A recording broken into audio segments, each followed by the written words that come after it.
Hello, everyone, and welcome to 3Y TV tonight's broadcast of the Stay Tuned Sports Podcast Monday Night Thunder here on the channel.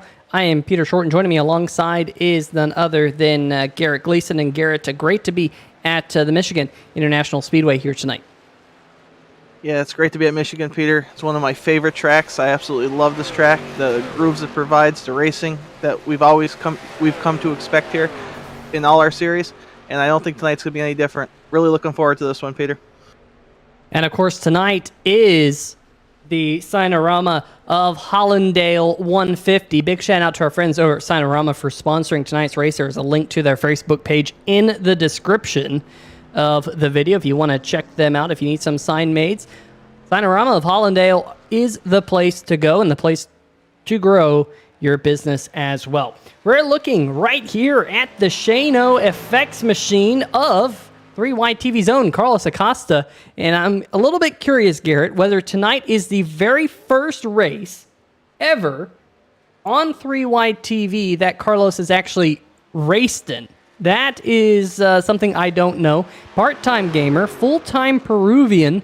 You can check him out on twitch.tv/Carl2448 as well. But he is the man behind 3Y TV. He's the man behind the scenes. He makes all the fun graphics that you see here on the channel. But really cool to have him in the field here tonight, G. Absolutely, Peter. It is an honor to have Carlos here. He's called a couple races for us, and it's even better to have him on the track. And from what I saw in practice, he was fast out there, and it seems like everyone that you broadcast with is fast, except for me. Well, I wasn't going to say that, Garrett. You know, we'll just can that one for another day. But Checkered Flag is out here. Carlos was inside the top 10. Bill Edwards was the fastest of all in the practice session. But now we go over into the qualifying here for tonight's Signarama of Hallandale 150 as the racetrack. You see it there on your screen, 2 miles in length. And of course, it is going to be rather toasty down there on the racetrack as well. We'll bring up those current track conditions for all you folks there on your screen and check out some of these other drivers out there on the racetrack. There's the number 97 of Mike Floppy Tellier. But Garrett, here tonight, less horsepower on these race trucks than what they typically have, and that is going to produce some tight racing here tonight. Yeah, they're expecting some tight racing tonight, Peter, and hopefully everyone's gotten over the short track battle we had last week and left those tempers and feelings back in the past. But tonight, I think these Truck Series administrators are going for a little more pack racing than you may expect here at Michigan. But I'm not expecting a caution fest by any means, Peter. I think these guys are going to be able to handle this reduced horsepower and put on a good race for everyone. But let's see who can start up front.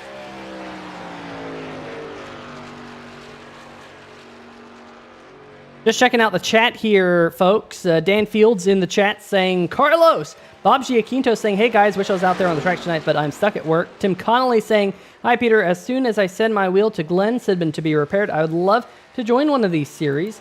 Tim, great to see you in the chat here tonight on 3Y TV. Johnny Williams giving a shout out to the booth as well. Johnny, hope you're doing well with your family here tonight. And here is one driver that I wanted to highlight here tonight. Garrett, of course, he is the Signarama sponsored driver. That is the number 24 machine of Fernando Matos. Hometown, Rio de Janeiro. We got a little bit of a foreign flair in the race here tonight. Of course, we got our favorite Brazilian right there, Fernando Matos. We got our favorite Peruvian of Carlos Acosta in the field here tonight. Should be a lot of fun to see some of these drivers really mix it up out there. Yeah, it's about time we got off these Canadian imports that we have here at TNR, Peter, and got some Latin flair. So I appreciate these guys being here, and I really appreciate Fernando and his father stepping up and sponsoring this race for Total Nonstop Racing. Glad to have him here. I sent him some decals. He's already making good use, putting them on his rig and stuff. So thanks for being here, Fernando. Thank you, Mr. Matos, for sponsoring us as well. Absolutely. There we have the wild child himself. He's a mix of Jennifer Jo Cobb and Dale Earnhardt. That is how we coin the Stay Tuned Sports number 12 Chevy Silverado. Of course, big shout out to our friends over at Stay Tuned Sports Podcast. Link in the description to their Podbean if you want to go check them out here. But we got other drivers out there. There's Tony Lucarelli.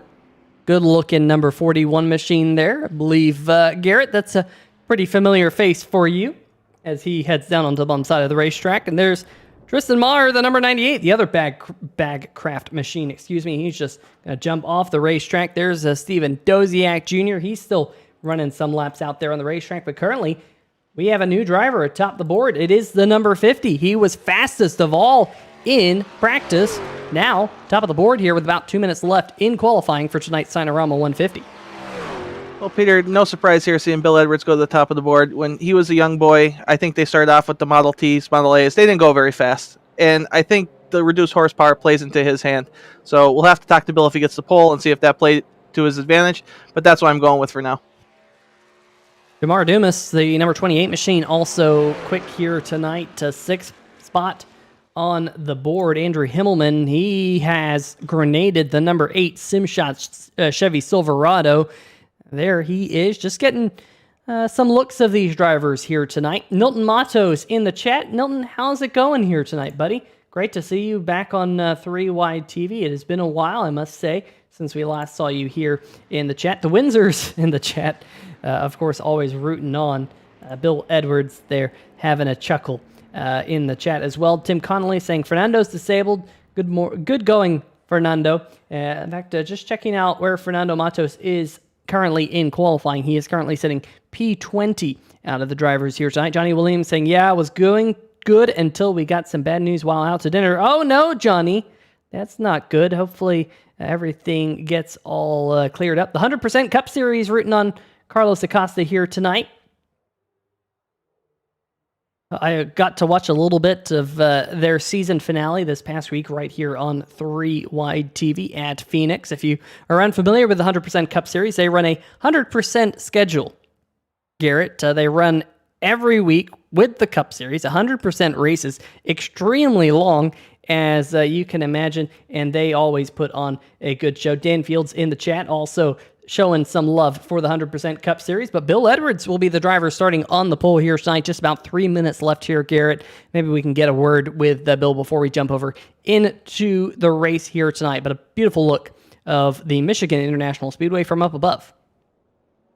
Yeah, as you guys can see on the broadcast, this track is huge, and there are grooves and all sorts of racetrack for you. You could put your truck anywhere you want out there and just hope that's the way to get around somebody.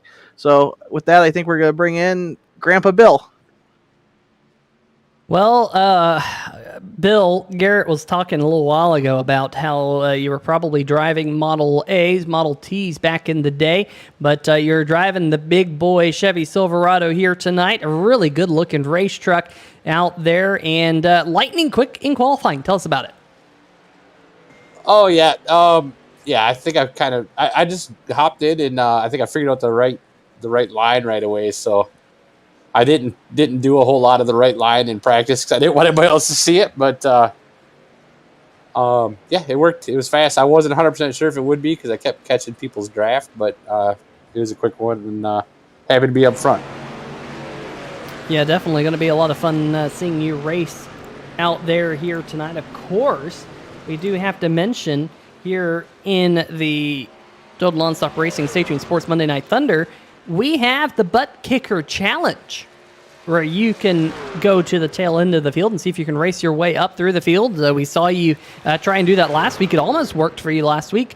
What are we going to see here tonight? You going to try again? Oh, I'm trying again. That almost didn't make me too happy. I'm going to try it again.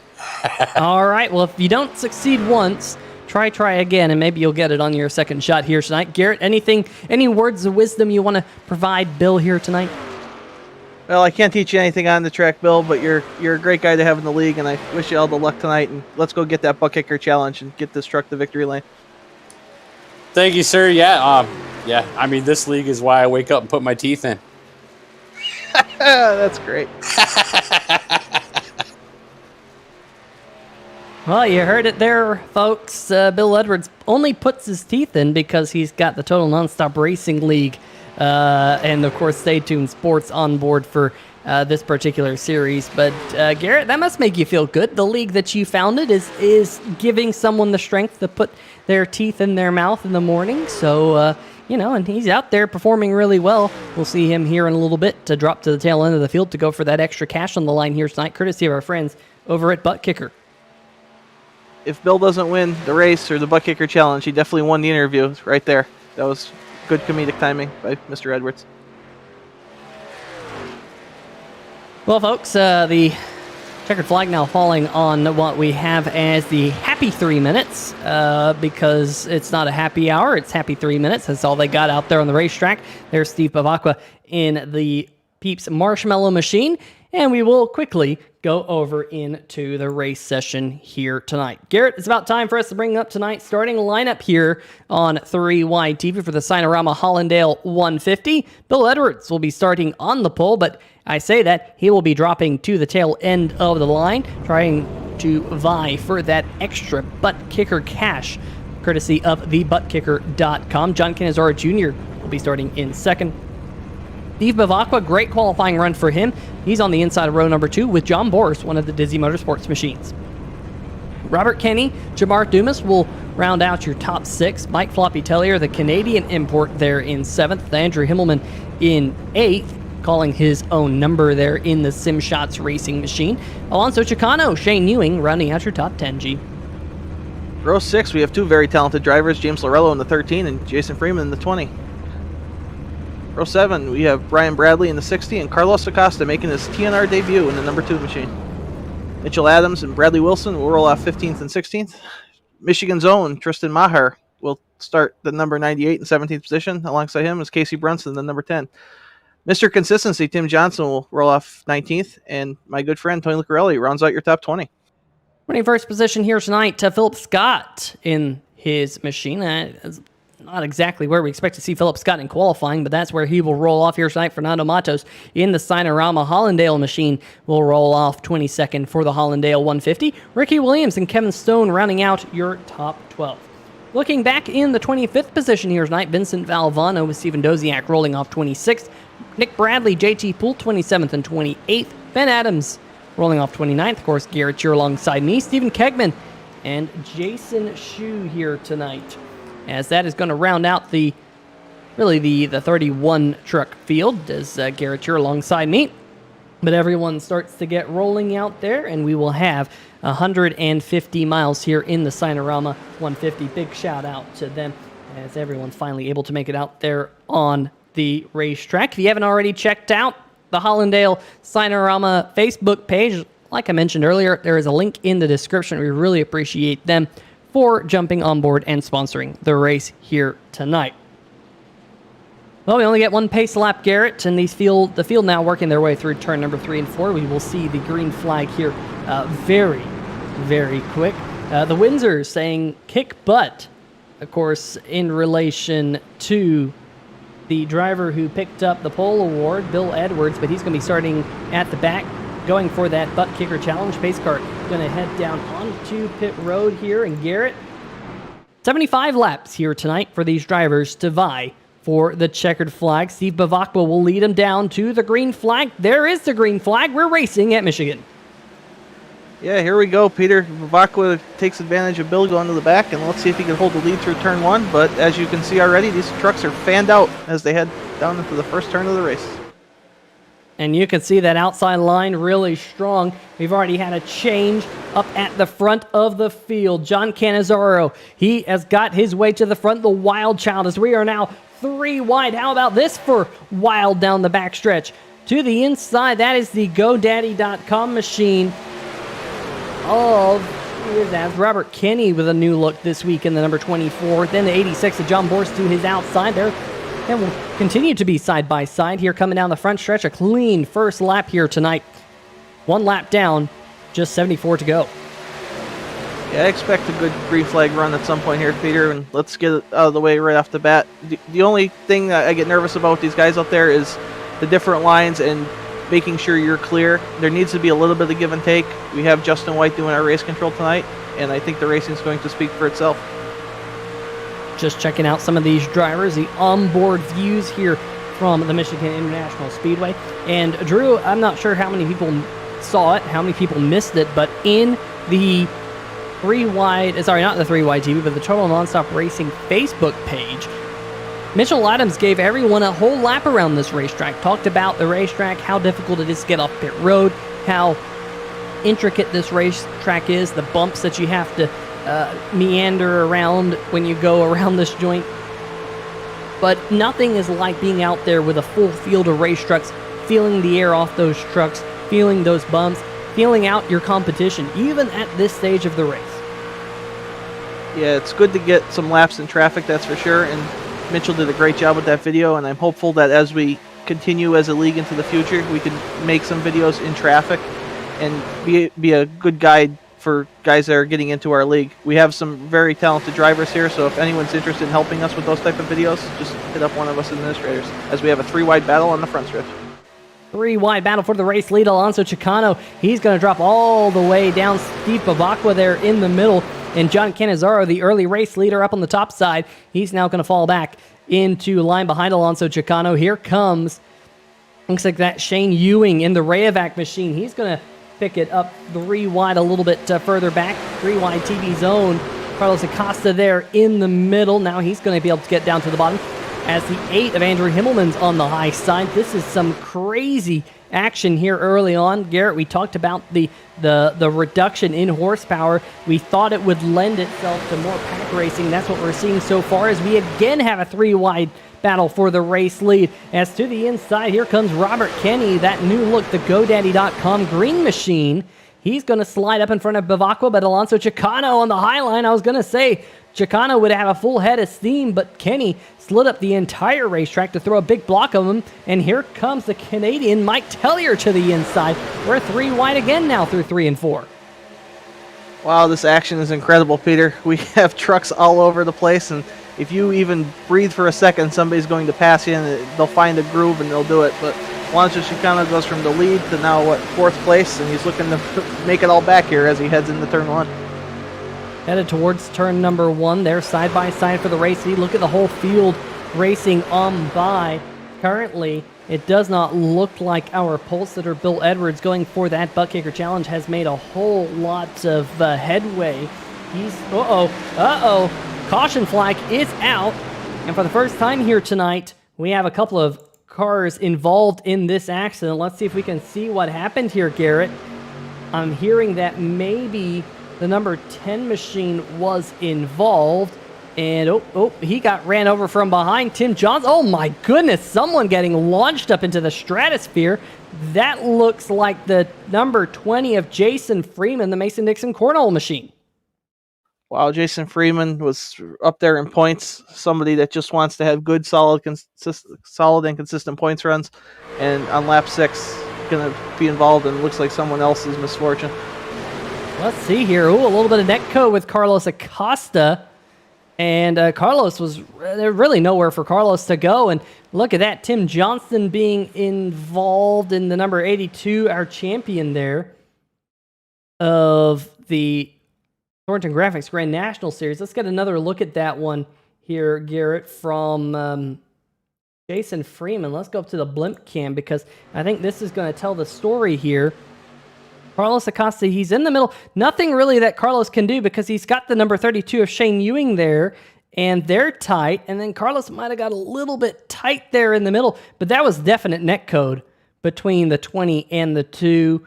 And unfortunately, Jason Freeman gets the bad end of this stick. And watch this as he goes up the racetrack, and just absolutely Philip Scott getting involved. Looks like the number 41 of Lucarelli involved as well. The 38 machine, I think, also involved. So that is Steven Doziak. A couple of these drivers' nights ending quite early. Yeah, it's a tough one. And for the guys that were upset about the reduced horsepower, they're probably even more unhappy now, especially if they were caught up in that. So it's what you get. You get the plate racing, and you just hope you're not going to be involved or have an incident with that many trucks. But when you're that close, I mean, one truck accident becomes a 5, 6, 7, 8, so on car accident. Let's go on board here with Bradley Wilson in his Toyota Care Tundra. You see the number 20 start to go around, and it just ended up being kind of an accordion effect. Everyone just piling in, and a couple of trucks going absolutely flipping. Let's see if we can see what happened. Maybe. That was the number 38 of Vincent Valvano. I thought it was Steven Doziak involved, but it was Valvano. I do apologize for that. Here we go on board with Vincent Valvano. And Garrett, look at that carnage. And looks like the number 38, oh man, he just got caught right there at the end of it. Yeah, Vinny, nowhere to go. Just you think you're clear of it, and then somebody just comes down into your path, and no amount of reflexes or practice ever prepares you for that to happen. There's nothing Vinny could have done. His mind was made up how he was going to get through that incident. It just wasn't meant to be. So we have a couple of drivers heavily damaged here early on, unfortunately, here in the Signarama 150. Big shout out to Signarama. Let's go check out tonight's participant in the Butt Kicker Challenge. That, of course, being Bill Edwards. There he is. And currently here, the number 50 has worked his way up to the 15th position. Just checking to see who all elected to come down pit road.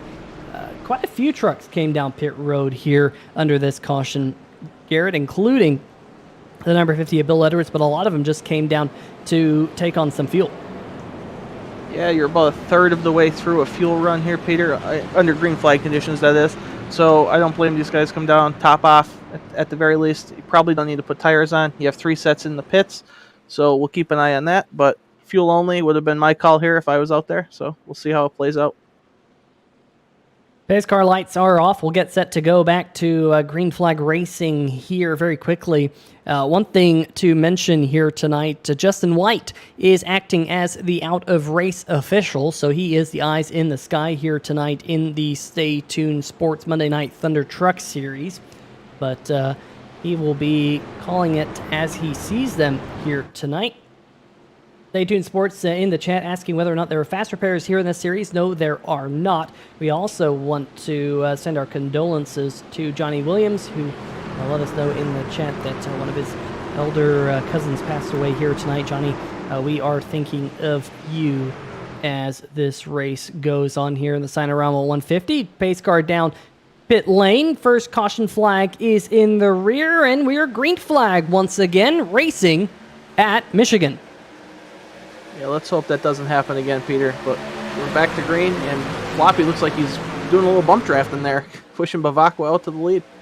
Yeah, that number 97, we know he's not afraid to push someone to the race lead. We've seen that multiple times, but now he himself looking for the race lead in the pink number 97 machine halfway down the backstretch as you see the other trucks start to scatter and fight for position. A really good-looking number 11 machine back there, Ricky Williams, the old Kevin Harvick Incorporated throwback scheme. As you see side by side, the 97 and Bavacqua going to come to the start-finish line this time as they again jostle for position. And they make contact, the 97 and the number 30 right at the front of the field. And Bavacqua is in the grass on the bottom side of the racetrack, and he's going to go from first to worst here in a hurry. Yeah, first to worst is definitely an accurate depiction of that incident. Let's take another look at it before I make a comment and not know what's going on. So good job by both of those guys to save it and keep this race green. So here they are coming out of turn number 4, and Bavacqua just comes down the racetrack. They make contact, and Bavacqua goes through the grass, does a fantastic job of saving it. Same thing with Mike Tellier. Let's see if we can get a look on board the Canadian driver here as well. Look at the right-hand side of your screen here. He's kind of holding his line. There's Bavacqua. They make contact, and Tellier did one heck of a job to save the number 97, but perhaps now with some right-side damage. We'll go back to live scenes here at Michigan. Bavacqua all by his lonesome. No draft for him. Meanwhile, up at the front of the field, Alonso Chicano in the number 95 is leading the field as the number 34. My goodness, big accident here again. I saw that happening. There was not any room being given on the racetrack, and cars going up and over for the second time tonight.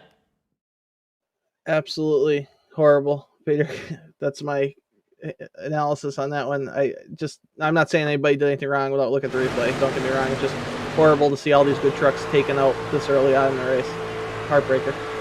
Yep, and John Borst and the number 34 getting together. Andrew Himmelman looks like he might have gotten clobbered by someone as well. That might have been Brian Bradley in his machine.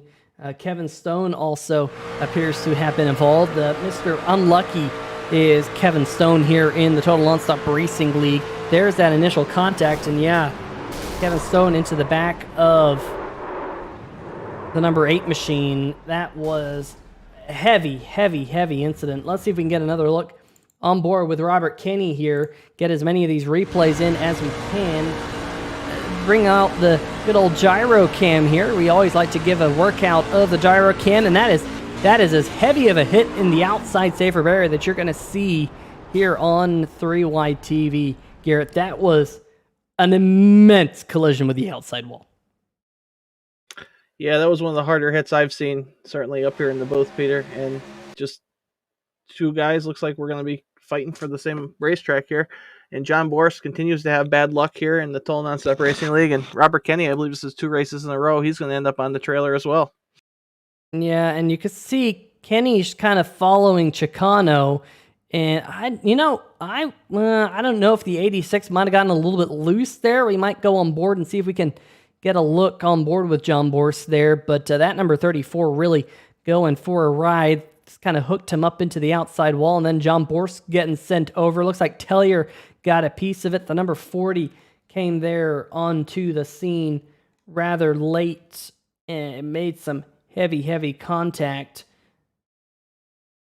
So some really damaged race trucks again here early in the going. We'll go back live. Some drivers have elected to come down pit road here under this caution flag. Your top 4 drivers, by my math, have all stayed out. Got all the drivers pretty much there on back electing to come down onto pit road. I want to do a quick check here and see if we can see what happened to 3Y TV's own Carlos Acosta. Watch this, Garrett. He sees the accident, and he's just going to go all the way down. Made a little bit of contact there with Ricky Williams, but he does a good job to avoid the accident as much as possible. But you can see some left side damage on the number 2 truck. The Shano FX, of course, custom foot pedals. They are a sponsor here of the 3Y TV channel. So if you are a musician, you want to get some custom foot pedals, well, Shano FX, great place to check out. But the pace car lights have turned off here, working lap number 15. We'll go green here on lap number 16. 2 caution flags in the opening. 30 miles here tonight, Garrett. Yeah, unfortunately, we've had 2 big ones, and usually when we go to a plate race, we only have 1 big one, so it's certainly not a banner day for the Total Nonstop Racing Stay Tuned Sports Monday Night Thunder Truck Series, but we could redeem ourselves. There's 60 more laps. There's, about 20 or so trucks still running without damage, so we could still put on a good race, and hopefully this will be a learning experience for a lot of the guys out there, and we can improve on this for next time. Yeah, you have to think, Garrett, this is not Talladega. This is not Daytona. These trucks are going to get tight on the inside groove. That's just kind of natural here. You can't really pinch down a truck. That's what I think the 2 big incidents that we have seen is drivers really not giving any space at this point of the race. Because those trucks, they're going to have a little bit more movement. Yes, it might race like a super speedway, but they're going to have a little bit more movement than they would at Daytona or Talladega. Hopefully the drivers have that in mind as the pace car heads down pit road. Green flag about to come out. It is the Stay Tuned Sports Podcast number 13. James Arello, who will get us, that was the number 95, Alonso Chicano, leading us back to green there on the high line. The 13 was led by James Lorello. Chicano choosing that higher groove for this restart. As you see the field now already a little bit thinner with those 2 fairly sizable accidents in the early running. Yeah, Peter, we're going to have some new contenders, I think, as this race goes on, and we're starting to look at Tristan Maher, the Michigan's own hero here, making a move for second place. And how about the number 50 of Bill Edwards, of course, vying for the Butt Kicker Challenge. Make sure to check out thebuttkicker.com. If you have a sim racing rig, there is no cooler thing to add to your sim rig than a butt kicker. Make sure to check them out at thebuttkicker.com. And you want to hear all the hype, you want to feel all the hype, go buy one of their products. Bill Edwards right now in the number 50, however, up inside the top 5. He has pitted on lap number 7 here tonight, but he's been split 3 wide with Doziak on the inside. Then you got Shane Ewing in the middle and Edwards on that higher groove. But now they start to get the draft down the backstretch. Edwards tucked up underneath the number 12 of John Cannizzaro Jr., but Ewing going to use that yellow line to his advantage as they again think about 3 wide back behind. And Garrett, you have to think about, we've seen all this 3 wide racing, but we've also seen some pretty heavy collisions. Now it's going to be managing the kind of the gaps that you're going to have out there. You're going to manage, I think, the opportunities to go 3 wide. You don't really want to be racing too hard at this stage of the race. I mean, there's no point racing hard at this stage of the race. You're only 18 laps in of a 75-lap endurance race. You know, there's still over 100 miles to go here. And you don't want to be throwing those big blocks. I mean, I think I just saw another couple of blocks thrown on the backstretch. It's going to lend yourself to drivers getting upset and frustrated. And that's not the type of thing that we want to see here in the Total Nonstop Racing League. No, you're absolutely right, Peter. And I sent out an email earlier this week, and I just said, guys, like, we race together all the time here, whether it's Xfinity cars, trucks, we all know each other for the most part. When you race with people on a weekly basis, you know how they race, and you need to have respect out there for each other. And we're not asking you to give guys positions and pull over and run the apron. But if somebody's faster than you and it's lap 10, please give them the respect and race them clean. And if you can pass them later on the run, then they should give you the same respect back. We don't want to lose racers. We don't want to lose sponsors. We don't want to lose fans by putting on a bad show. And this truck series provides really good racing, Peter, as you can see as we cycle through the field here.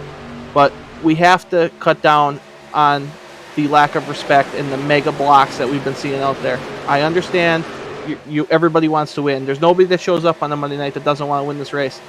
But there's a time and a place for it. And lap 10, going 3 wide, that is not the time and place for it. Yeah, I can honestly say I've never won a race on lap number 10 of any significant length.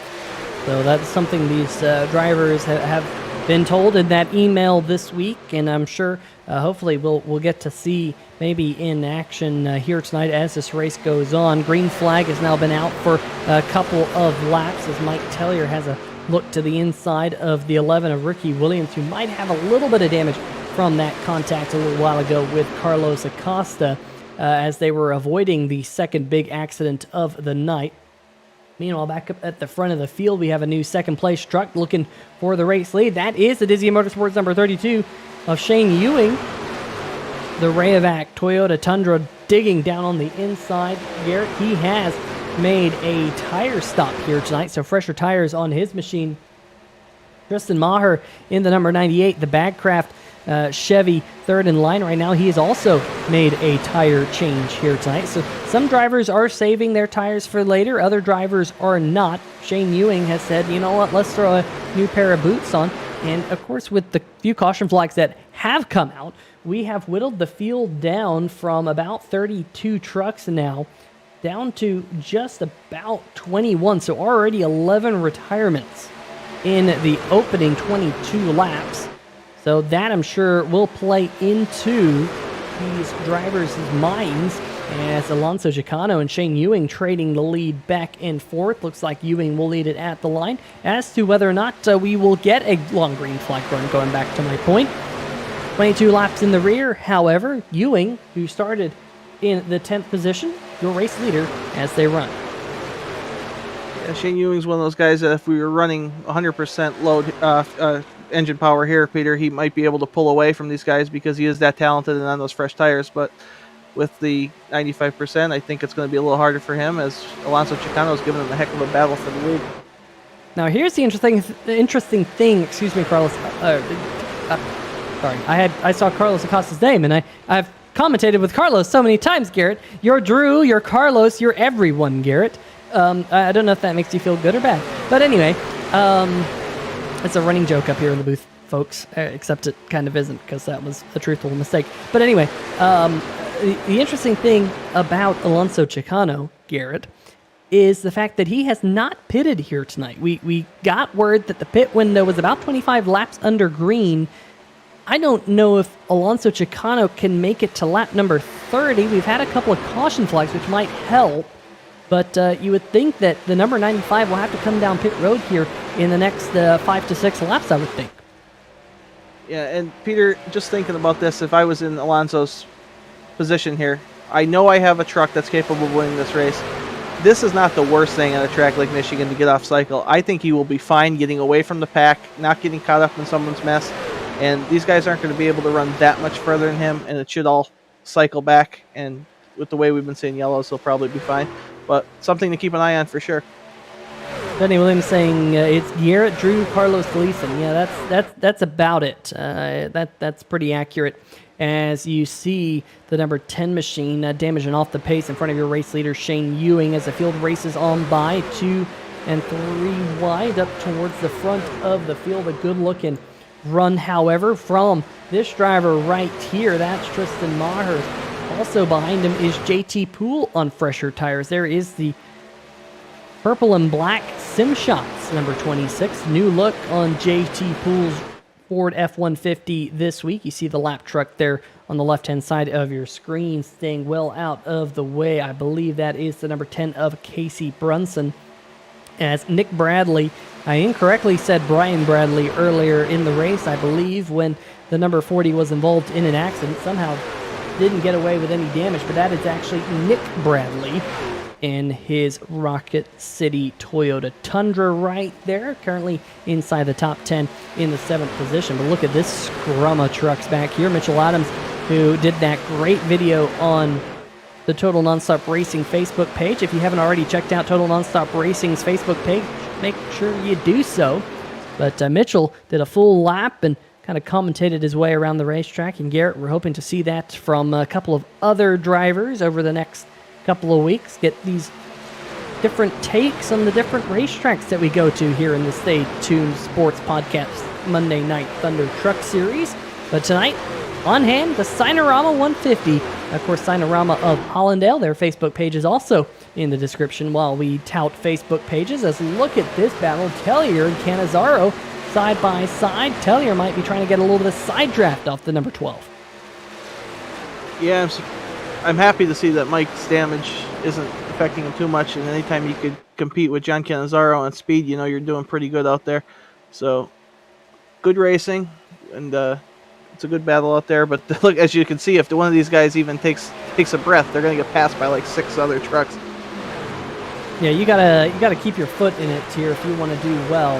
That's for sure. With the lack of horsepower that they have here tonight, if you breathe the throttle a little bit, you're going to pay for it. Momentum going to be very key here. Here's Alonso Chicano, still yet to pit, as we work lap number 29 under fire from Ricky Williams in the number 11 GM Goodwrench Chevy Silverado. The number 11 on the bottom side of the racetrack. They almost make contact there. But Garrett, one thing to mention, in a couple of weeks, we're going to have the throwback event where we're going to be throwing it back to old truck schemes. Yes, that's right, old truck schemes. Not Cup Series schemes, but actually old NASCAR Truck Series schemes. And I'm wondering if that's what the number 11 of Ricky Williams is already preparing for, giving that Kevin Harvick Incorporated 2004 throwback to when Matt Crafton used to run that scheme on a Chevy back in the day.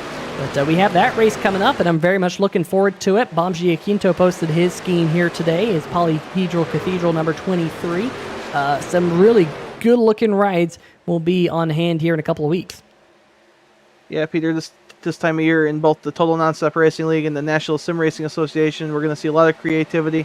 We have our throwback race coming up at Darlington. I believe that is next week, and the National Sim Racing Association has their rock and roll race sponsored by Total Nonstop Racing as well. So we're going to see some band cars, we're going to see some throwbacks, and we're going to see Alonso Chicano making his first pit stop of the race as well. Yeah, I said I thought that he could make it to lap number 31. Well, just so happens he got to lap number 30. So, interesting to see the 95 down pit road. We know he will have to make at least one more pit stop before this race is all said and done. Meanwhile, there is the battle for the race lead. Shane Ewing, Tristan Maher, nose to tail. 32 and the number 98. Both of those trucks took tires on their pit stop on lap number 13. So that's something to keep in mind as we go forward. James Dorello is the first truck still out there on the racetrack who pitted on lap number 7, but he still has some extra sets of tires on the pit road relative to the trucks in front of him. But Garrett, we have to think that Lorello now probably only has about 4 or 5 more laps before he has to come down and make a green flag pit stop, and then probably another 5 or 6 laps until your race leaders have to come down, as we have a side-by-side battle for the race lead, talking about up at the front, because Tristan Maher just gets around Shane Ewing for the first time here tonight. Well, those trucks are evenly matched, and Shane Ewing's not done with them yet as he battles back strong on the outside, but we can see these trucks are starting to space out a little bit, Peter. There's a little bit of breathing room between the first 2 and then the third place truck and then so on throughout the field. So this should give these guys enough racetrack when their trucks start to push here that they don't get into someone. But I'm looking forward to these pit stops, and like Mitchell alluded to in the video, pit road here is not exactly easy, and these guys need to have a mistake-free stop to stay in this hunt for the win. And of course, this is also pulling JT Poole and the number 13 of James Orello into this fight for the race lead, with them running side by side. It is punching a big hole in the air for the likes of JT Poole and the 13 of Lorello to start closing in. Of course, here comes Alonso Chicano trying to lap himself. He's going to go around the outside, just finding a little bit of space on those fresher tires, as now JT Poole is going to look for the second spot. Some great racing here at Michigan as we navigate lap number 34. Yeah, I'm glad the trucks remaining in the field are able to race this track like it deserves to be raced and put on a good show for everyone. I'm still heartbroken for the 10 guys or so that aren't getting to experience this right now, and hopefully, like I said, next week will be a new week and a fresh start for those guys, but we still got a race to complete here. We have battles all over the track. Yeah, speaking of battles out there on the racetrack, we got this one between Tellier, Adams, and Dumas.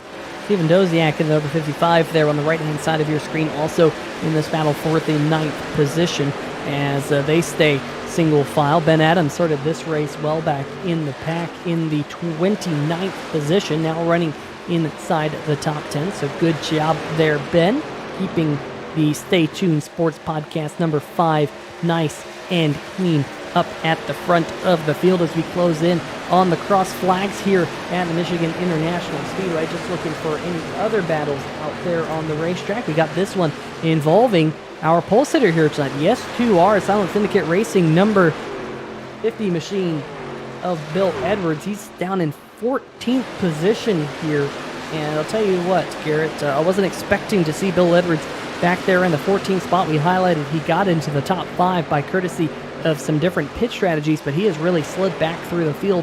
Not sure if it's his long run pace or what, but the number 50 here definitely hoping to get some new shoes on that Chevy here soon. You don't see any damage on that number 50, Peter, but you could correct me if that's a poor observation. But Bill might just be saving his stuff, like you said, and going to make his charge at the end here. Maybe he wanted this race to settle down a bit before he went up there and mixed it up into the top 5. Yeah, we'll see. As I say that, though, takers onto pit road. Mitchell Adams coming down. Looks like James Orello, Tristan Maher coming down. Jamar Dumas. Looks like our good friend Carlos Acosta coming down pit road here as well on lap number 36. Shane Ewing, he is going to make it to the back half of the races.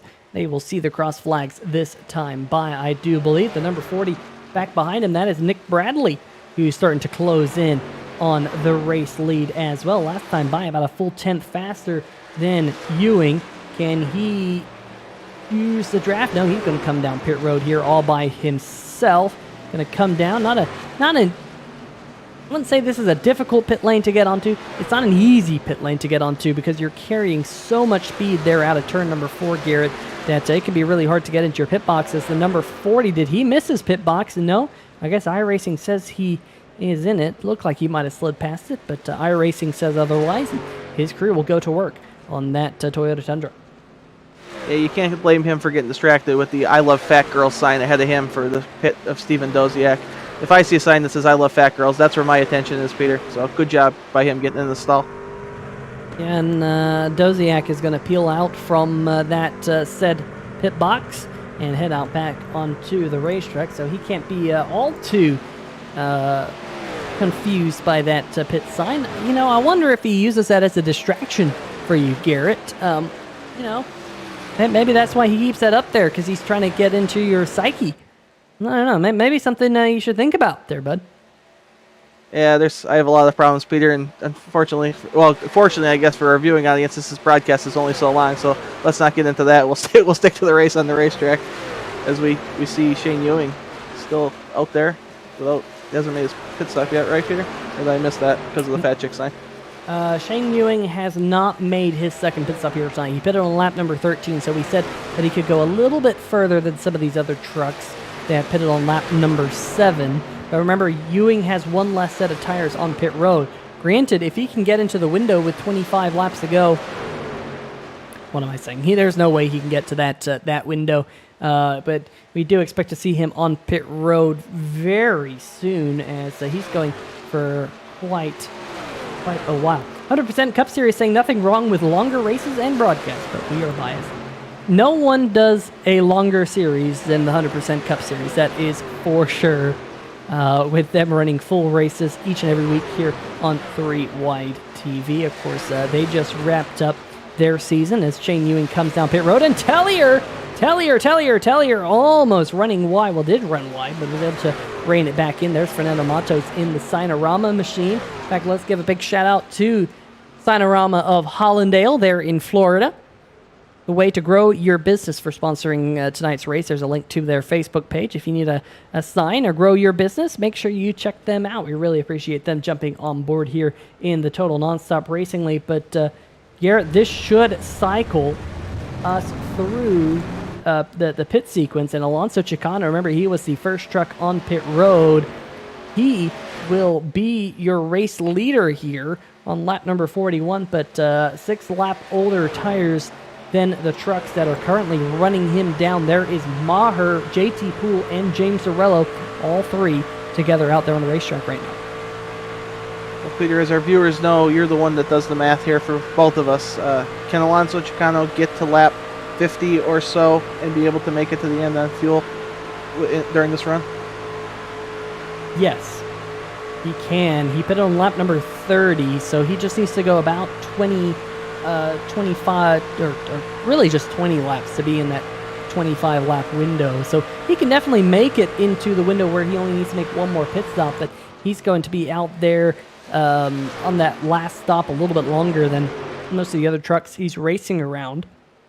As you see him close up on the number 3 of Jason Shue in his F-150 there at the bottom left-hand corner of your screen. Just looking for any speeding penalties there might have been on pit road. Can confirm that there were no speeding penalties out of all the drivers, so good job for the entire field to get onto pit road nice and smoothly. We saw Mike Tellier almost had a little bit of a hiccup, but he was able to rein it back in and keep it on the black stuff. Check out our good friend Carlos Acosta. There he is in a little train of trucks led by Bill Edwards there. Stephen Doziak in the group, Stephen Kegman, Carlos, our good friend of 3 Wide TV. And like I said at the top of the show, I wonder, and now maybe back in the 3 Wide Racing League days, Carlos was able to run a race on 3 Wide TV, but this might very well be at least the first race Carlos has raced on 3 Wide TV in probably 3 years, 2 or 3 years, something like that, at the very least, if not ever. But he's working his way, at least trying to work his way past the number 55 as Stephen Dozier. You can see a little bit of left side damage on his number 2 Shano Effect Chevy Silverado as he slides up in front of Stephen Kegman. Ricky Williams there in the number 11. He was one of the late pitters as well. As you can see, the field is very much broken up at this stage of the race into smaller groups, and you'll be able to see that here via the track map on the bottom right-hand corner of your screen. The number 95 is your race leader just coming onto the front stretch. But just look how you got those little groups of trucks out there currently, Garrett. Yeah, it reminds me of being at a plate race, Peter, and losing the main draft, and you get with your group, and you try to make the best lap times you can, and sometimes you can't get settled, and guys will try to pass each other, and that's kind of what we have going on here. And I've said it before, I absolutely love that track map. It's one of the best tools we have here on 3Y TV. Shows pretty much everything that's going on. It's nice and numbered. Really great feature.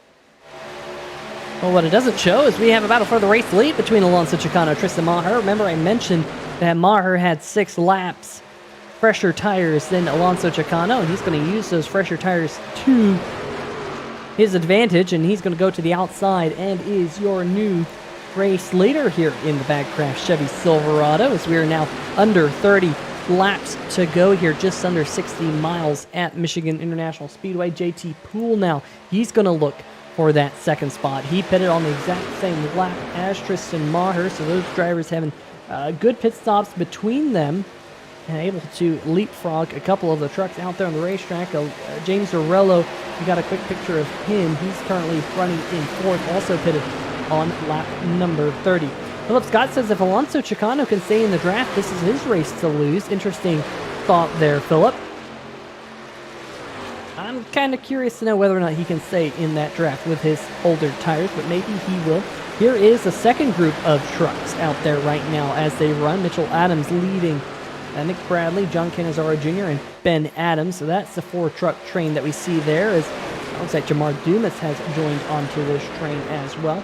Then you have to go back. Shane Ewing in the number 32 here. Remember, he pitted pretty much all by himself in the Rayovac Tundra, and he's all by his lonesome out there on the racetrack as well. Not only did he pit by himself, he's just kind of stuck out there with not a lot of drafting help. But then you look back behind him, and there's not a lot of trucks back there to even catch up to help him. So that's something he's going to be really working on here as the race goes on. As we see, Alonso Chicano has now fallen back to the 4th spot, as James Lorello has also made the pass. The number 3 here of Jason Shu is not for position. He currently resides 1 lap. Nope. Excuse me, I think more than... Nope. I was right. 1 lap down in the number 3 machine. Yeah, and usually we don't spotlight guys that are getting lapped unless it's me. But just want to say about Jason Shu, he's getting his real-life race car to go race at Rockingham this week. He was doing that before he got out there tonight.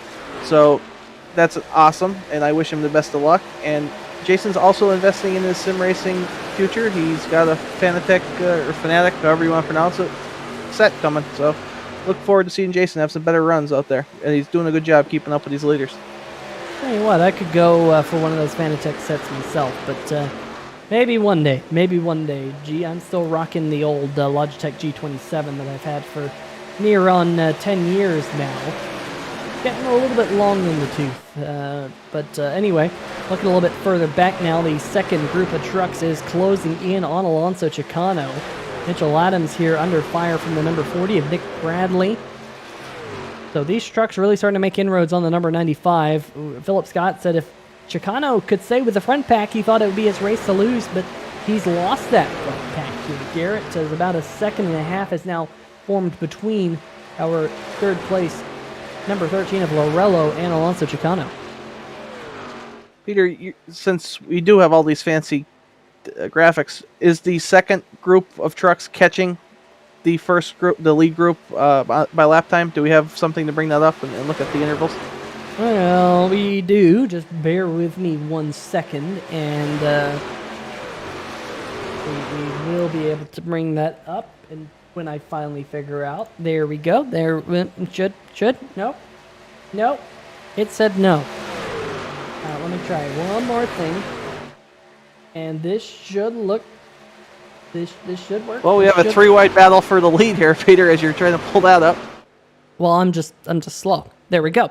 And yeah, 3-wide battle for the race lead, and that does confirm that second group is actually catching our front group as JT Poole slots back in behind the number 98 machine.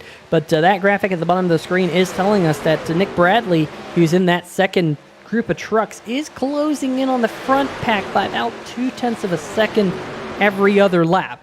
So we will keep our eyes on that delta as we are now at 24 laps to go. We believe that all these drivers are now in the window where they can make it to the end of the race on just one more stop. Yeah, I don't think you want to be the first one on the pit road in this instance, Peter. You could disagree if you'd like, but Tristan Maher is doing what he has to do, playing the strategy out, and he's leading them. That's exactly where you want to be at this stage in the race with one pit stop to go. One pit stop here to go. Maher, JT Poole, James Lorello, Jason Shu is in this group of trucks as well. Of course, if a caution flag was to come out, Jason Shu would be your lucky dog to get himself back on the lead lap, which is kind of, I think, why he's sticking with the leaders here, Garrett. So we'll see whether or not to that he can kind of stick with him. But here comes Lorello. Lorello now looking to the inside of JT Poole. He wants that spot. All of these top three pitted on lap number 36 here tonight. So we think, oh, contact! Oh my goodness, the number 13 of Lorello having one whale and a half of a save. That is a blue whale and a half there, Garrett. What a save out of the number 13 of Lorello, as those drivers that lost all that momentum is going to allow the number 98 to scoot away. Let's see if we can get a replay of that. Yeah, not surprising seeing James Lorello make a great save. We know how talented he is, but this replay is probably going to do a lot of justice here. I mean, that doesn't look like a whole lot. He just kind of counter-steered the wheel, and but that's huge. I mean, that is pure reactions there from the number 13 machine. He made it look so smooth, and I'll tell you what, if you're not smooth in that situation, if you try and start to jerk on that wheel to try and save that truck, it's going up in the wall. Your night is over in one fell swoop. He did one heck of a job saving that truck, keeping it going in the right direction. But that will allow that second group of trucks to close in just a little bit more on your second and third place trucks right there. Jason Shu there is one lap down in the bright red number 3 machine. And now Maher is kind of all on his own island up there, which might feel good at this point, Garrett. But if that group of trucks can all get lined up together, they can work together to close in on Maher, and maybe we'll have a big field finish before this is all said and done. Shane Ewing also, remember him here, folks? He's been able to run down that big pack on his fresher tires. He last pitted on lap number 40 here tonight. So he's got about 4 or 5 lap fresher tires in a lot of these trucks he's racing around as Ben Adams. Really not giving a whole lot of room there to the number 32 machine, as Ewing scoots on by the Rayovac. Number 32, he's on a mission right now, trying to get as much time as he can on these front trucks. Remember, Garrett, he was leading the race just a while ago. Yeah, that was a tremendous pass by Shane there, and a little give from Ben Adams. It's nice to see. We'll see how Shane gets through the field here as we see pit stops. Our very own Carlos Acosta, first one down the pit road to make his final stop. Yeah, Carlos is going to come down. He's going to try and do a little bit of the undercut. Might he start to bring down more trucks with him as the pit sequence is open? And as I say that, here comes Tristan Maher. Maher with a bit of a slide in the number 98, and then a big horde of trucks coming down back behind him. The 49, Mitchell Adams and Nick Bradley in that group. John Canizaro, Shane Ewing, the 5 of Ben Adams, Alonso Chicano, Jamar Dumas, all coming down pit road right now as our race leaders will continue to circle. James Lorello is your leader as they run right now. JT Poole back behind him. So some interesting strategy. Carlos Acosta kind of kicks off the entire pit cycle here at Michigan. We know all these drivers can make it to the end of the race. Will Lorello and Poole come down this time? Looks like Lorello looks like they're both coming down to pit lane. It's the money stop here for these two. And JT Poole really hot coming down pit road. JT gave it all he had coming to pit road there. I hope he got under the speed limit for the commitment cone there. But just wanted to go back, Peter. You alluded to the money stop, and I did see the number 5 of Ben Adams initially miss his stop. And we see Tristan Maher getting back on track here. And he's still that gazelle being chased by a bunch of lions. But every once in a while, if you're watching that Discovery Channel, the gazelle gets away. So we'll see with 18 to go. Yeah, we will see.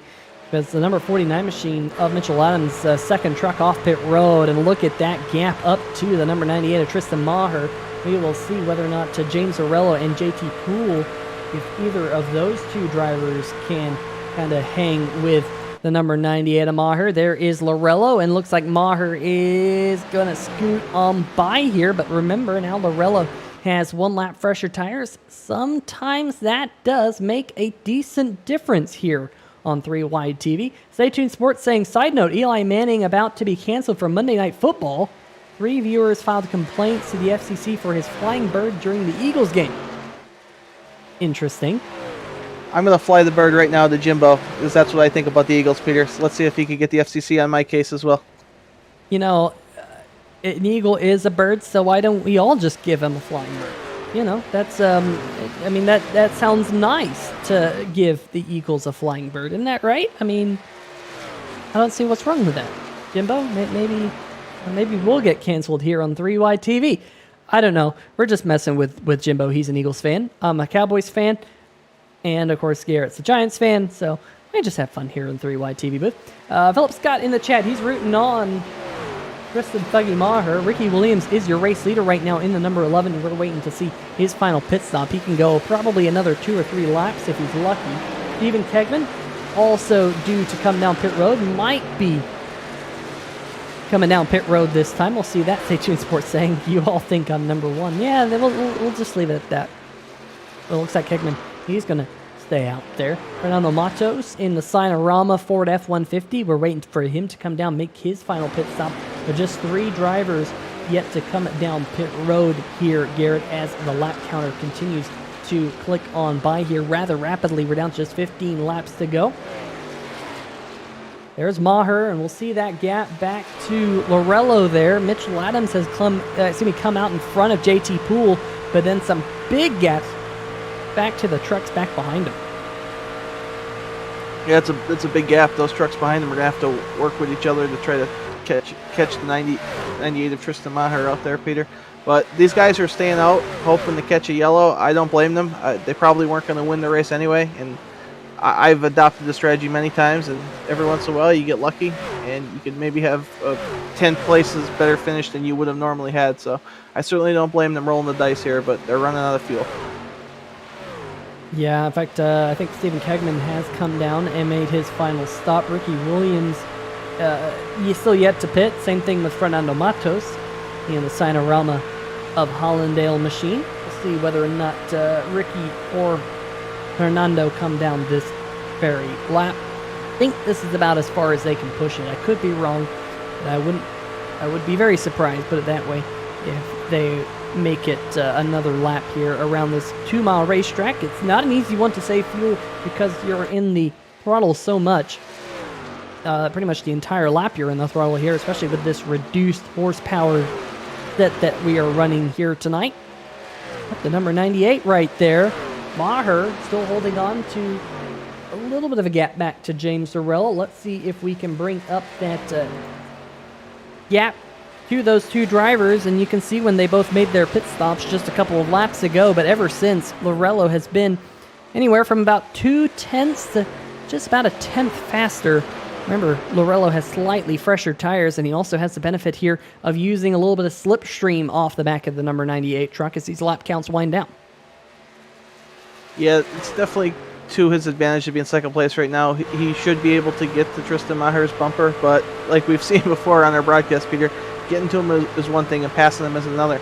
And also, Tristan seems to be getting some help off the 97 of Mike Tellier there, and those two have been known to work together, so I wouldn't be surprised if Tristan uses the 97 if he's up to speed for some drafting help here to get away from Lorello.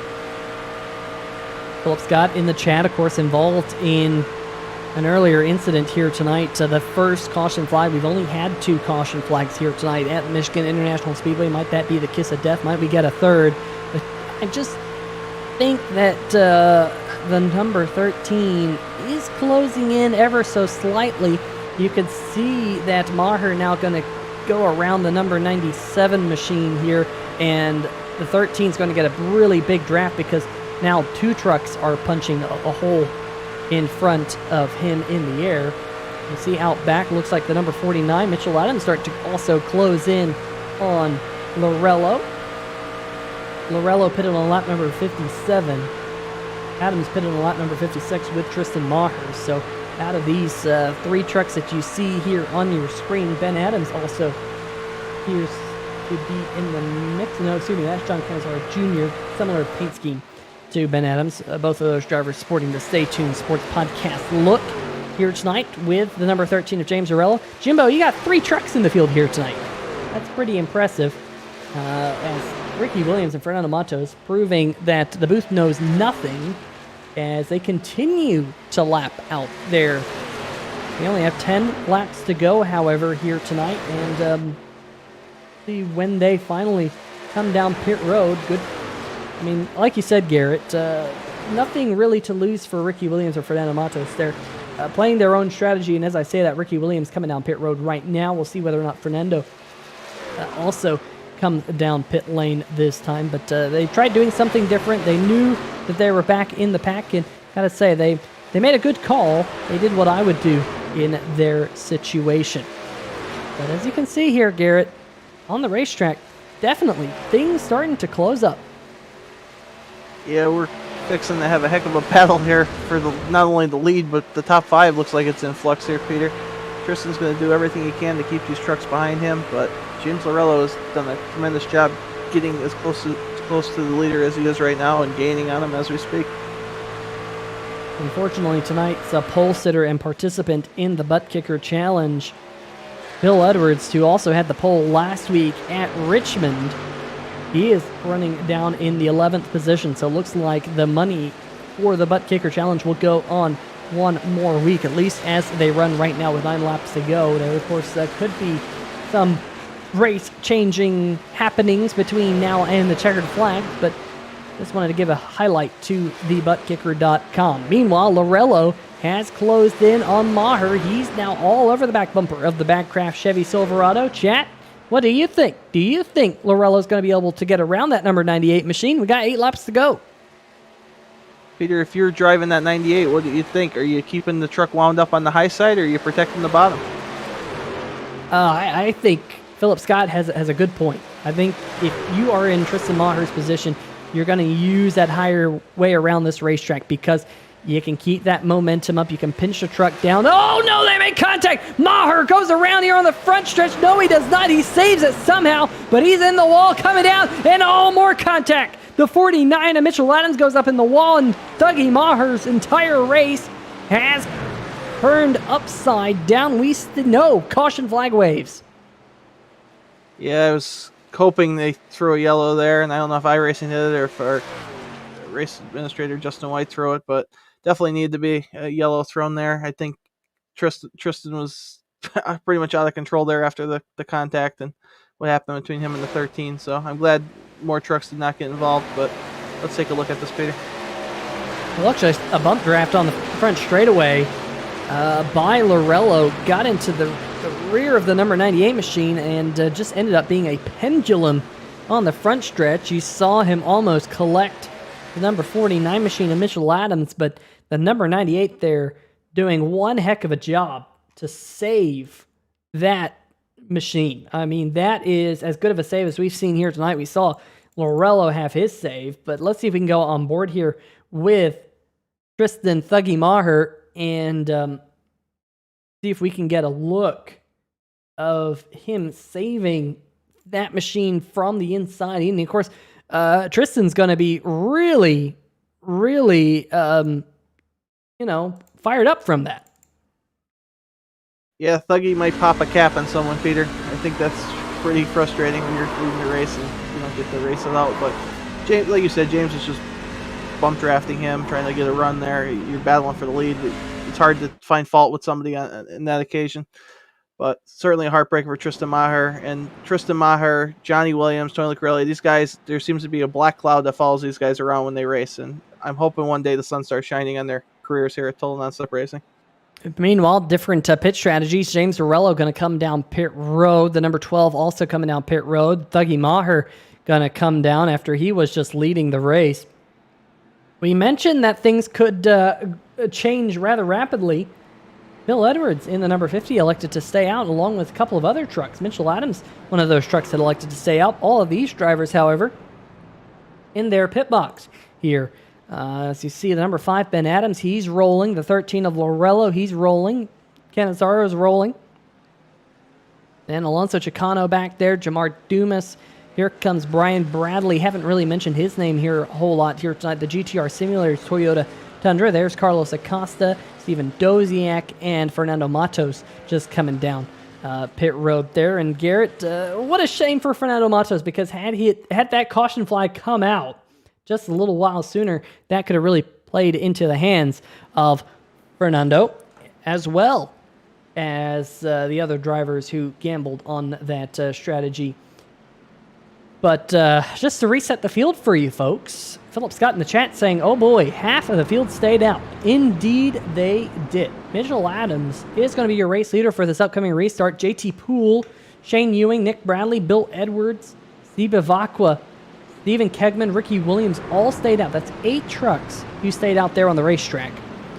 9th place on back, came down pit road, and Garrett, we're going to have what appears to be a 3-lap shootout here, because the pace car lights continue to twinkle top the iRacing Kia Audi. That's what I call it, because it's a mixture of Kia and Audi and a Hyundai. But those lights get extinguished. We'll have a 3-lap shootout. Might we have some green-white checkers at the end of the race here tonight? I think that is a question for the chat. Garrett, what do you think? Green-white checker here tonight? Yeah, Peter, I think that's a very good possibility, and that's not saying anyone's going to run out of talent out there, but with 3 laps to go, guys on different strategies, this racetrack being as wide as it is, guys are going to make moves down to the apron, guys are going to make moves next to the wall, and somebody will end up getting caught in it more than likely. So I'm hoping not, but I would not be surprised if we had some overtime here tonight, Peter. Philip Scott in the chat saying we're going to see 4 wide on this upcoming restart. I wouldn't be at all surprised if we see 5 wide on this upcoming restart. Stay tuned Sports saying we're going to see 1. Make sure you vote in the chat on the poll that I just posted. Bob Giaquinto in the chat saying, man, I would love and hate to see a Total Nonstop Racing radioactive. We have run-in series, I've run in series in the past that have radioactives. It's a lot of fun. Well, Garrett, just looking at the poll right now, 7 people have voted. Every single one has voted for there being a green-white checker. So I think everyone is in agreement with you. We will see whether or not that happens here. We'll end the poll in just a minute. Pace car heads down pit road. Garrett, we're going to go back green. 6 miles to go, just 3 more laps. Let's have at it, boys. Let's put on a show these last 3 laps. Mitchell Adams leads them back to green, and he's got a good restart here on those slightly used tires. And they're already fanning out as they cross the start-finish line. Yeah, look at them all the way back there. The 49 of Adams, he's going to clear the field going off towards turn number 1. But let's watch the back half of the field. The drivers on the fresher tires, they're going to be trying to find every little inch they can out there. Just looking, John Cannizzaro is the highest placed of the drivers on the fresher tires in the number 12 Stay Tuned Sports Chevy Silverado, but he's behind Steve Bavacqua. 3 laps to go, coming around to 2. He's going to look now to the high side as right in front of him they're side by side, and that's going to limit his ability here to really make these passes. But as I say that, he's just going to split them up the middle in the Stay Tuned Sports Chevy Silverado. 2 laps to go. Now Cannizzaro finds himself in 5th. Wild Child making a wild move right through the middle there, and it paid off for him, and he's going to look to the low side here in turn 1 to see if he could get a couple more. Cannizzaro shot out from the 9th spot on that last restart as there's contact behind the 28. Carlos Acosta's involved, and that's going to be the caution. And the 8 drivers in the chat, or 8 people in the chat who voted to say there was going to be a green-white checker, well, sure enough, there was one. Let's see if we can see what happened. That's not a great look as coming out of the corner. Oh, there was contact. Jamar Dumas in the number 28. And oh, man, Lorello involved. Doziak involved heavy into the wall. Carlos Acosta in at that as well. Let's see what happened with Jamar Dumas. Another look here from the 3-wide TV blimp as we will go to the first green-white checkered. Alonso Chicano and Bavacqua just got really tight there.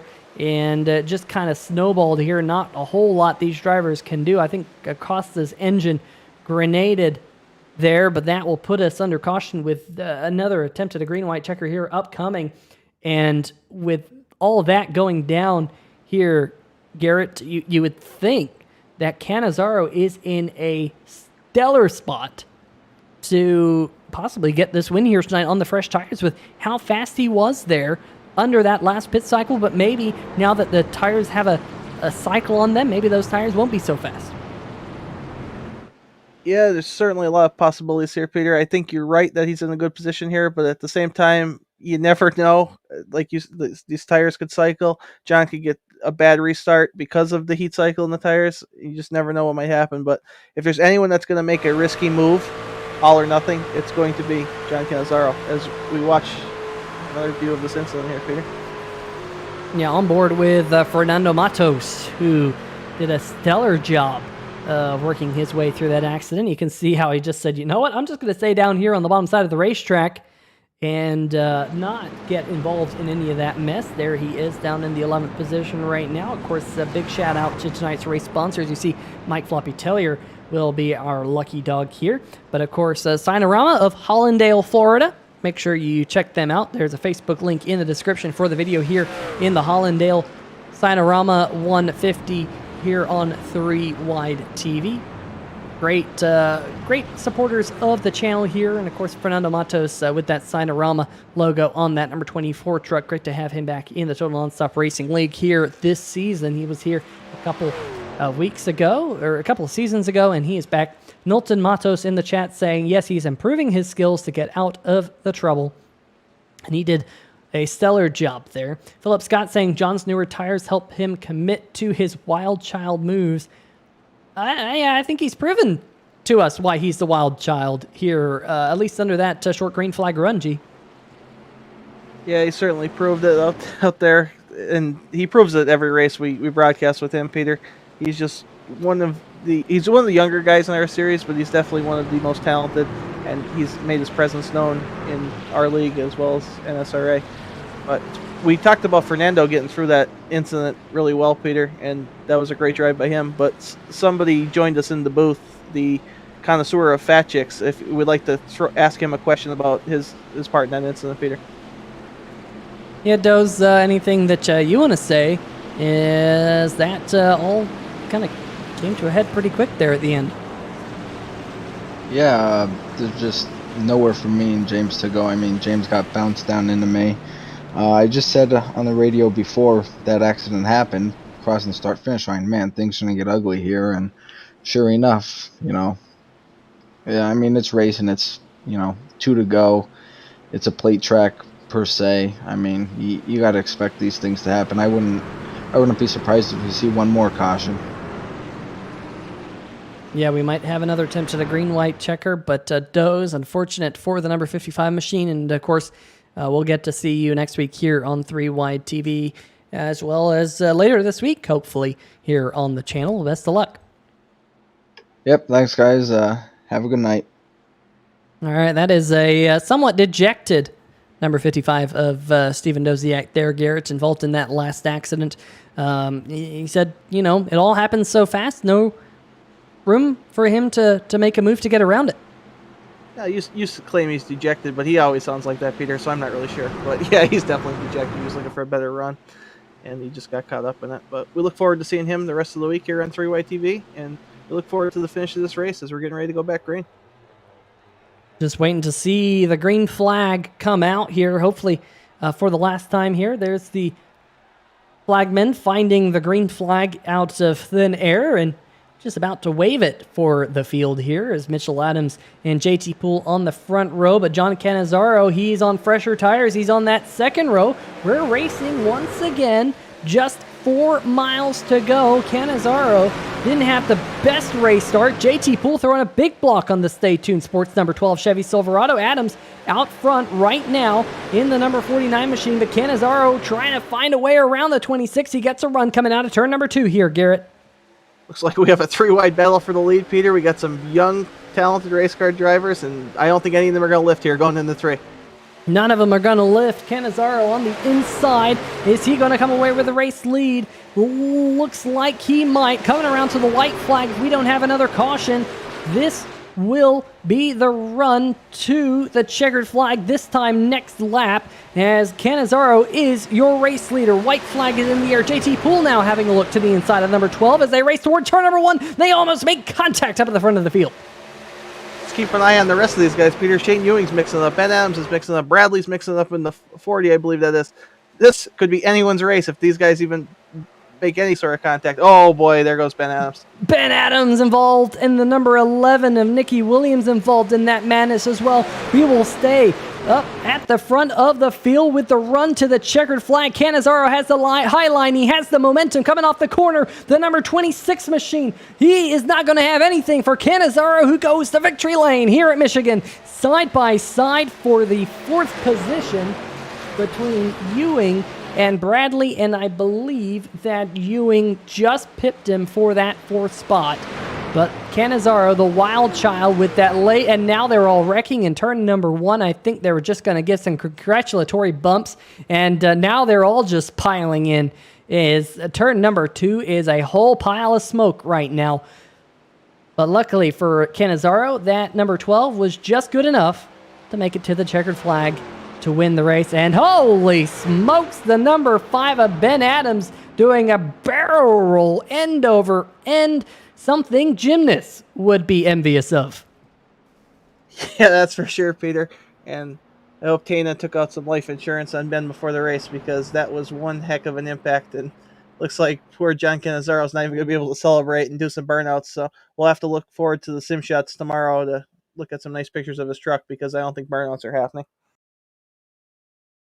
Well, let's see if we can break down what happened here on the backstretch, because it doesn't look like we're going to get much of a late race burnout. Let's see if we can see what went down here. Bill Edwards did good old trees getting in the way. Looks like Edwards might have gotten into the 11, and there was net code, I think, with the number 5.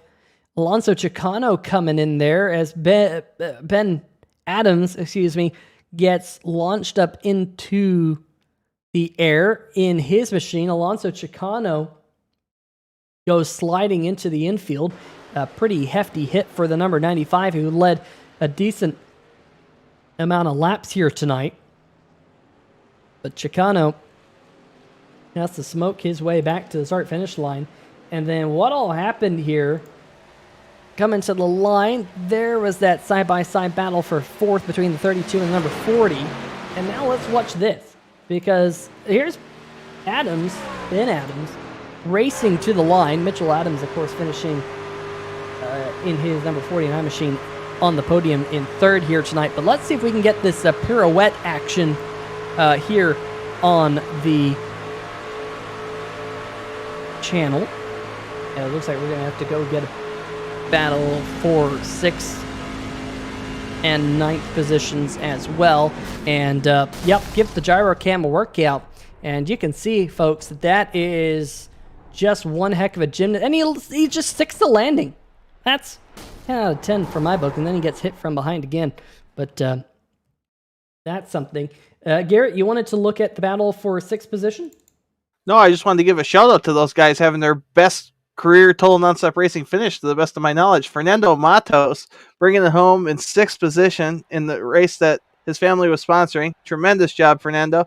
And our boy Jason Shu, who was a lap down, ends up in the top 10. So good run by both those guys. And there's also Steve Bavacqua in 7th, Bill Edwards in 8th. Bill, I know, get ready for the throwback race. It's not really a throwback for you. It's just a normal race because you're old, but we'll see you there. Yeah, so just hoping to get these drivers into the waiting room here on 3 Wide TV so that we can get them interviewed here tonight and find out what they all have to say about their races, because it was kind of at least a topsy-turvy race right there at the end after a long green flag run. Some late race cautions kind of turned the race on its head. Let's see if we can pick up, though, with tonight's 3rd place finisher driver, the number 49 machine. I believe Garrett Gleason has caught up with Mitchell Adams. Mitchell Adams, you're the guy that taught everyone how to drive this track, and you did a tremendous job out there tonight. Came home in P3. Let us know about your night. Oh, I had a lot of fun tonight. I got a little piece of one of those early cautions, but the truck was all right after that, and I was having fun. Kind of got stuck back in the pack a little bit. Really kind of struggled to get up there. We managed to draft our way up toward the front and got those late cautions, and I knew when that caution came out that John had that race probably won. We gave him a lot better fight than I thought we were going to be able to. JT did a great job there on that final restart too, but I gave it all I had. I just didn't quite have the tires to go give it to him.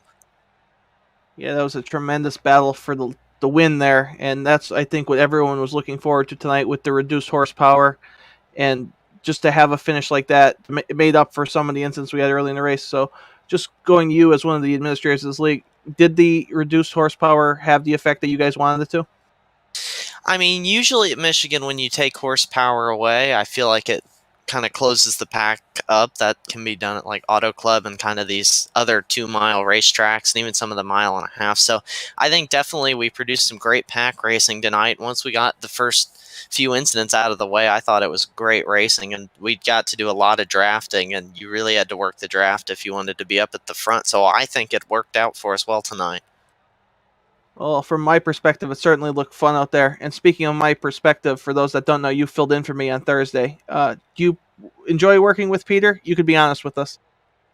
Oh, yeah, I enjoy working with Peter. I won't lie to you in the booth. No, it's a ton of fun. I enjoy being up there in the broadcast booth. I love coming down here, too, and racing, and this is one of my favorite tracks. So I had a ton of fun tonight, but always love hopping up in the booth, too. Well, that makes one of us that enjoys working with Peter, but congratulations on a solid run tonight. If you have any shout-outs, we'll let you have them, and then we'll move on to our second-place finisher. Signarama, Hallandale, definitely for sponsoring the race tonight. Stay Tuned Sports Podcast for sponsoring the league. Also, Butt Kicker, and then all my Sim Shots racing teammates, my parents, grandparents, Nicole, everyone that watches these races, everyone at TNR, you, Garrett, Peter, and you for both doing the broadcast, and just everyone who helps put it on.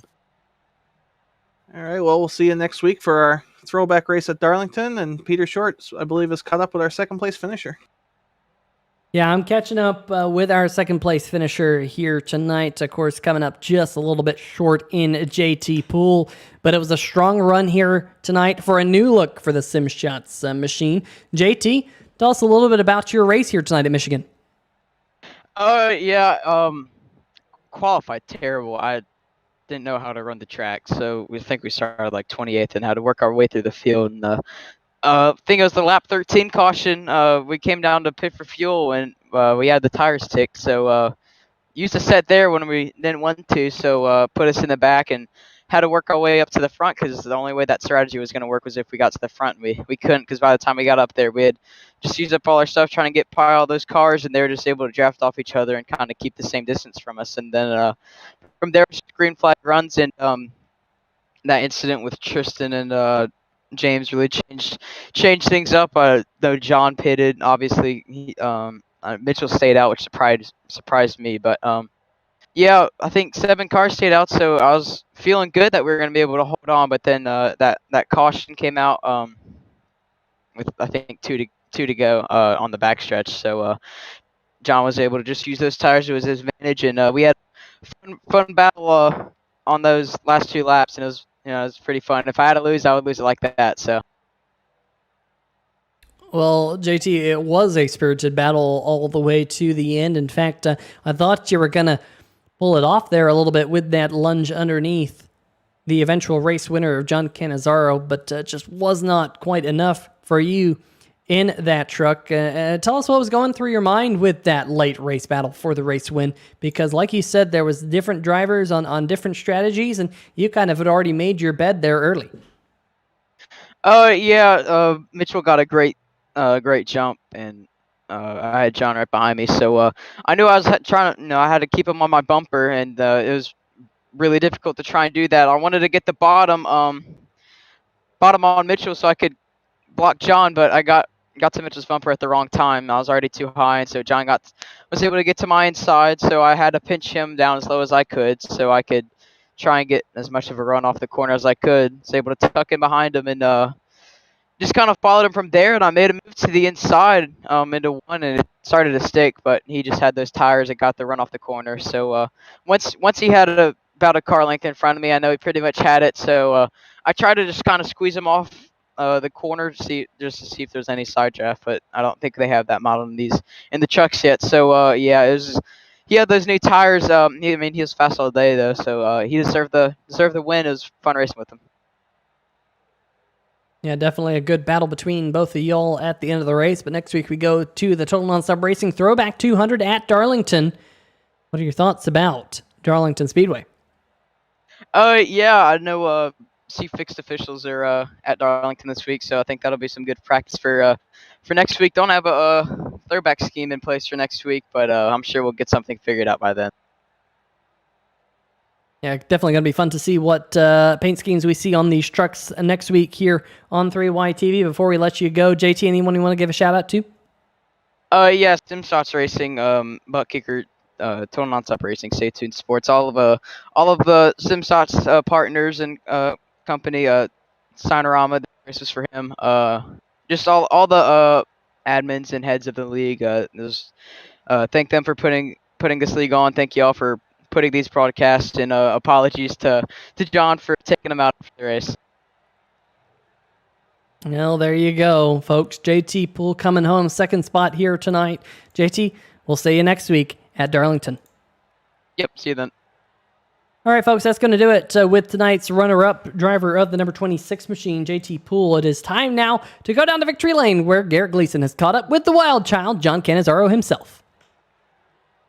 Yeah, Peter, I've caught up with John Cannizzaro, and my journalistic integrity will make me do this interview, but I will not enjoy it. So, John Cannizzaro, we compare you to Jennifer Jo Cobb on some tracks. Sometimes we think you're Dale Earnhardt out there. Tonight, I think you were more towards the Dale Earnhardt end of the spectrum. Tell us how you won this race, buddy. I'm still trying to process that. Don't worry. It's last second. Mitchell and JT both said they're staying out, and it's go with your gut. It's come down pit road, get those tires, and I want to say hope and pray, but I'm gonna say just believe you're gonna get back to the front. So I guess you can live up to the nickname. It's got right up above that driver's door now, thanks to Ben Adams and that beautiful looking number 12. Yeah, it was nice to see you with an actual sponsor on the truck this week, representing the league sponsor. So that was nice. You got the title sponsor into victory lane. But what was going through your mind as you were trying to pass those cars who were on different strategy? Was it pass them where they weren't? Or were you just going to take your chance, mix it up, go 3 wide, and hope for the best? What was? I know there's usually not much going through your heads, but if you could take us through that. Well, you're not wrong. It was, if there was a gap in the truck fit, it was going to go through it. I had to go 3 wide between Bill and that Peeps truck there. That was pretty scary. And then under JT and Mitch, that was... Not only was that scary, I do believe that we planned on wrecking into turn 3, but we somehow got out of it. I got the win out of it. Me and JT had a pretty good battle, and Mitchell gets to come around third and wait another week. Yeah, you're a lot of good young drivers here in the top 3. It was nice to see you guys battle for it out there, but I asked Mitchell in the third place interview what he thought of the reduced horsepower out there. Did you enjoy this race as a whole? It's a mix between you enjoy having all the pack racing and stuff, but there's a time where it can get a little too much. You don't want 20 cars all in the same pack with each other, but I think today it worked out. 95% horsepower worked good. It didn't kill your tires in, so you could have some pretty good battles there at the end. So I think it worked good. Well, John, I know we joke around a lot, but I'm certainly proud of you, and I said I wanted you to win a race, so I'm in the booth, so I appreciate you doing that. So I'm going to give you the floor. The floor is yours. Give any shout-outs you might have. Shout out to Signarama Hallandale for sponsoring this race. We know they're going to sponsor one later this season, I do believe. Big shout out to Ben Adams for the paint scan. Now, finally, I have a sponsor on the truck for once. More news for sponsorship coming for a different series you might see later, so get to watch out for that one. All the Sim Shots guys that we hang around the voice call and laugh all the time, mostly pick on me, as it's very popular around here now. My father, he's watching, he congratulated me before. And you guys put on the broadcast. Well, not Gleason, maybe Drew. Well, thanks, John. Thank you for putting on a heck of a show. Congratulations. Enjoy your win. And this way, when you blow the dirt lead tomorrow, at least you'll have this to fall back on. Oh, you don't have to remind me. Later. All right, well, that's going to do it with your race-winning interview driver of the number 12, John Cannizzaro, the wild child here on 3Y TV. Sounds like there's definitely some history in some dirt races. Of course, we don't call those here on 3Y TV, but they are broadcasted here at the Total Nonstop Racing League. So if you're looking for a dirt league, make sure to check out Total Nonstop Racing League as well. But let's bring up our final race results here tonight for the Signarama 150 at the Michigan International Speedway. Canizaro goes to victory lane. JT Poole and Mitchell Adams making it a 1-2-3 for Sim Shots Racing. Shane Ewing is the first of the Dizzy Motorsports trucks there in fourth. Nick Bradley in fifth. Fernando Matos going to come home in sixth spot here tonight. Steve Bavacqua in seventh. Bill Edwards eighth. Jason Shue and Tristan Maher rounding out your top 10G. Yeah, good run by a bunch of those guys getting the top 10 there at the end. Stephen Kegman comes up a little short on the top 10 in 11th. Ben Adams, I hope he's okay after that wreck. Ricky Williams led some laps, comes home in 13th. Alonso Chicano had a dominant truck early in the race, comes home in 14th. Floppy, one lap down, 15th. Brian Bradley brings the number 60 home in 16th place. James Lorello also had a truck capable of winning this race, finishes 17th. Jamar Dumas, Carlos Acosta, Steven Doziak, all involved in incidents and rounding out our top 20. Casey Brunson going to come home 21st here tonight, 51 laps down. All these trucks involved in early accidents here tonight. Jason Freeman, 22nd. John Bors, 23rd. Robert Kenny, 24th. Andrew Himmelman, 25th. Kevin Stone, 26th. Mr. Bad Luck.